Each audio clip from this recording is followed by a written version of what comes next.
Let's move on towards lecture number 40 of matrices. So let A and B be two orthogonal matrices of same order. So matrix A is there and matrix B is there, and both of them are orthogonal. Okay, and they also have the same order.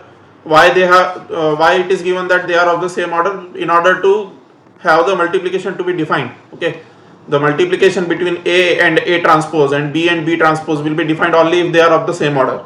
So that's why it is given that they are orthogonal matrices of same order. And determinant of A plus determinant of B is equal to 0. This is also given to us. Determinant of A plus determinant of B equal to 0 is also given to us, and we have to prove that A plus B is singular matrix. A plus B is singular matrix. Matrix A plus matrix B is a singular matrix. That's what we have to prove over here. So A and B are two orthogonal matrices. It is given to us. So by definition, what will happen? By definition, A transpose will be equal to identity matrix, and that will be equal to A transpose A. By definition of by the definition that A is orthogonal, and B transpose is equal to identity matrix is equal to B transpose B. By definition that B is orthogonal. Okay, assume this is equation 1 and assume this is equation number 2. Okay, also we know this particular fact that if A and B are orthogonal matrices, then determinant of A is equal to plus minus 1 and determinant of B is equal to plus minus 1. This fact we have already proved in the preceding lectures. Okay, this particular property we had already proved in the preceding lectures. If you are watching the lectures in sequence, then you will realize that everything is interconnected. Okay, so if A and B are orthogonal matrices, then determinant of A is plus minus 1 and determinant of B is plus minus 1. Now it is given to us. What is given to us? It is given that determinant of A plus determinant of B is equal to 0. This is the fact which is given to us already in the question. Okay, so if determinant of A, if it is plus 1, then determinant of B will be minus 1. So let us assume that determinant of A is plus 1 and determinant of B is minus 1. Only then this condition will be satisfied along with these two conditions. Okay, so these three conditions must be satisfied at the same time. These three conditions must be satisfied at the same time. Okay, this is precisely the reason why determinant of A is equal to plus 1 and determinant of B is equal to minus 1. You can also take the other way. You can also take it like this. Determinant of A, you can take it to be minus 1, and determinant of B, okay, you can take it to be plus 1. It is going to give the same result. Okay, it is going to give the same result. That's why I have taken the other thing. Okay, so determinant of A plus determinant of B equal to 0, given these two conditions must be satisfied. So determinant of A will be plus 1 and determinant of B will be minus 1. You can also take determinant of A to be minus 1 and determinant of B to be plus 1. It is going to give the same result. So why not, let's take it like this. Okay, it is more convenient. So we have to prove that A plus B is singular matrix. This is what we have to prove. In the question it is given to us that matrix A plus matrix B is singular matrix. That is what we have to prove.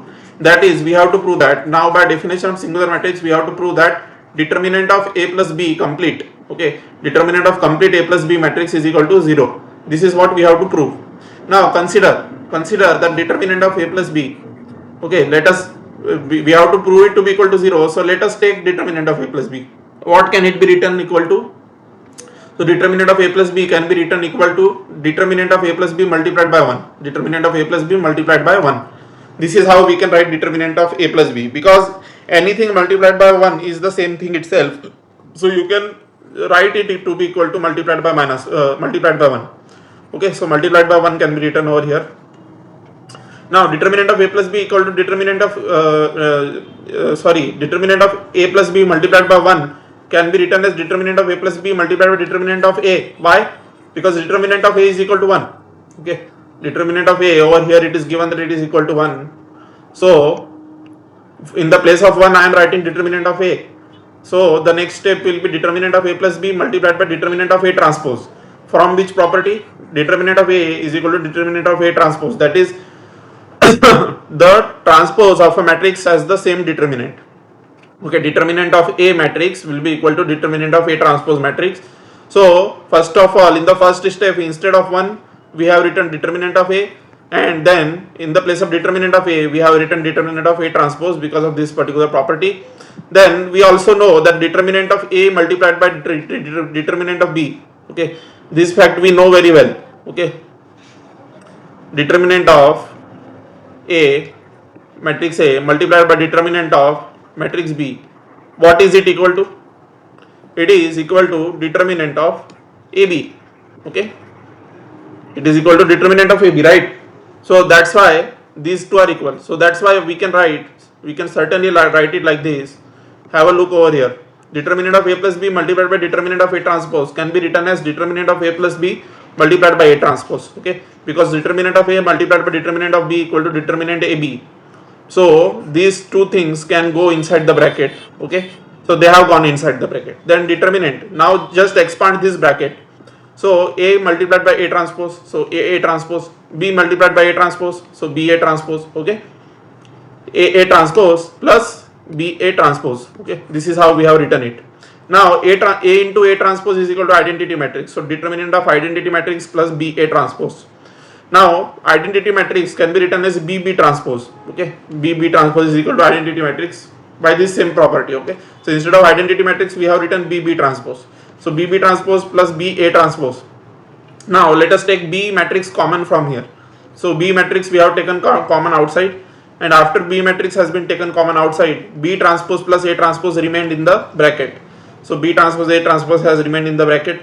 Then again this particular property, use it again. Okay, so determinant of AB equal to determinant of A into determinant of B. So determinant of A, that is this, and determinant of B, that is this complete thing.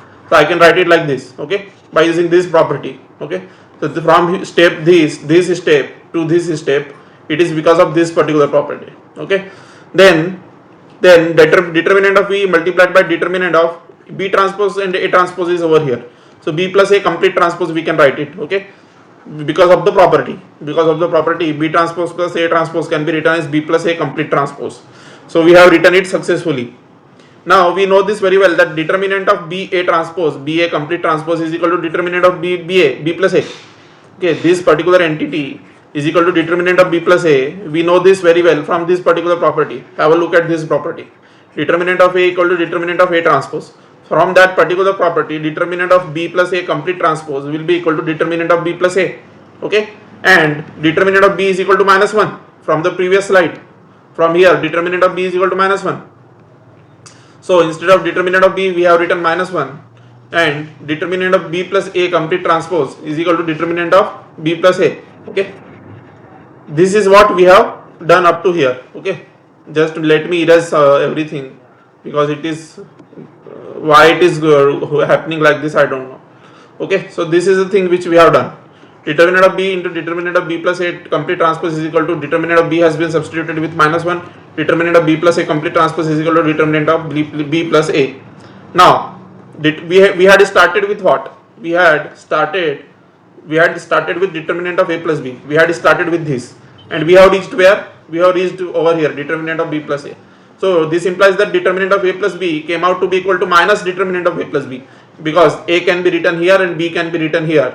So we can write determinant of A plus B complete is equal to minus determinant of A plus B. This is the equation which we got finally. Determinant of A plus B is equal to minus determinant of A plus B. This is the equation which we got finally. Now what will happen in the next step? In the next step, just bring this determinant of A plus B to the left hand side. After you bring this expression to the left hand side, it will become 2 times of determinant of A plus B will be equal to 0. 2 times of determinant of A plus B will be equal to 0. So divide both sides by 2. What will happen? Determinant of A plus B will be equal to 0. Okay. Now, as soon as we prove this particular fact, it is proved that A plus B is singular matrix. This is from the definition of singular matrix. This is from where? This is from the definition of singular matrix. From definition of singular matrix, determinant of A plus B is equal to 0 implies that A plus B is singular by definition of singular matrix. And what we had to prove?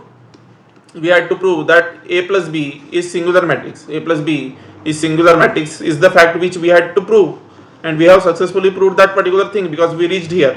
After we reached here, we can say that A plus B, matrix A plus matrix B is singular matrix. We can certainly say this particular thing. Okay, so this is the thing which I wanted to tell you. From question 2 onwards, we will look at it in the next class. Okay, thank you very much.